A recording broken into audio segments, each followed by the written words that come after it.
وكفى وسلام على عباده الذين اصطفى أما بعد فأعوذ بالله من الشيطان الرجيم بسم الله الرحمن الرحيم فلا تقول لهما أف ولا تنهرهما وقل لهما نبي كريم قال النبي صلى الله عليه وسلم الجنة تحت أقدام الأمة أما بعد صدق الله رسول النبي الكريم. प्यारे दोस्तों, आज इस मुबारक मजलिस में मेरी तकरीर का उन्वान वालिदैन का मकाम. अल्लाह पाक हमें एक साथ बोलने और हम सबको उस पर अमल करने की तौफीक अता फरमाए. एक मर्तबा खुदावंद कुद्दूस कलाम पाक ने फरमाया, अपनी माँ को उफ मत करो, जब वो उनसे नरमी से बात करो.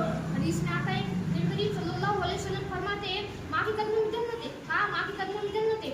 एक मर्तबा सरकारुल जान नबी करीम सल्लल्लाहु अलैहि वसल्लम सवाल किया, मा हक़्क़ुल वालिदैन अली व वलदिही, या रसूल अल्लाह, औलाद के ऊपर माँ का क्या हक है?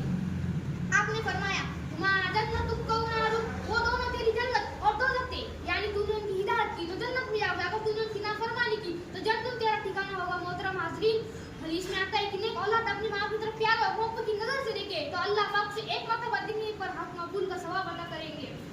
साहबा ने अर्ज किया 6 दिन में 100 मर्तबा देखिए शाह सल्लल्लाहु अलैहि वसल्लम ने फरमाया, जी हाँ, खुश नसीब होते हैं वो लोग जिनके वालिदैन जिंदा है और वो उनकी तरफ प्यार और मोहब्बत की नजर से देखते और हक मकबूल का सवाब कमाते हैं.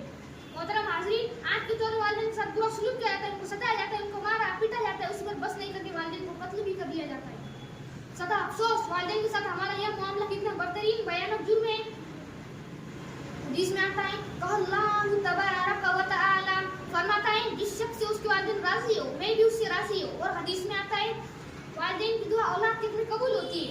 और हदीस में आता है, वालिदैन की नाफरमानी करना बहुत बड़ा गुनाह है. हदीस में आता है, अल्लाह पाक की रज़ामंदी में, वालिदैन की रज़ामंदी में और अल्लाह ताला की नाराजगी में, वालिदैन की नाराजगी में.